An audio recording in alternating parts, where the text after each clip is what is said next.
Assalamu alaykum hurmatli do'stlar. Atpishchiliklar, vatandoshlar. Bugün Hazarasp Kazak bozori.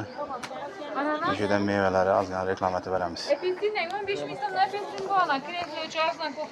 Bozor 20 ming so'm. Bananlar necha so'm ekan? Bananlar 20-24. Bo'ldimi? Boshqa kerak emas. 20-24. 35 dakika bering, qolaman servat. Bolalar toza meva. Xitoy kimi safar. Turkiyaniki, Xitoy kasasi yurib keldi. Sanki ben taki.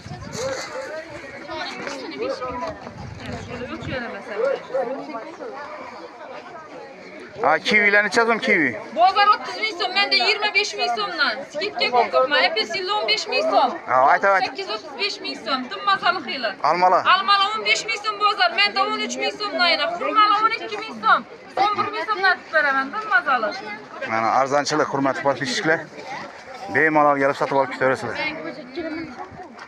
Qizim baholarini aytib berasanmi? 12 ming so'm. Ha. 15, 5, 8, 18 Ay, sağ ol.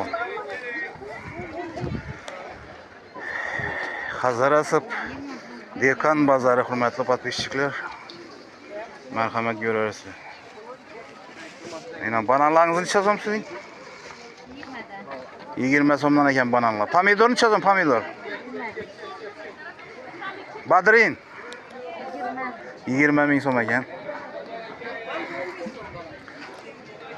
Hazarasp Dekan bozori. Mandarin 38 ming so'm. 38 ming so'm mandarin. Üzüm necha so'm üzüm? 15 ming. 15.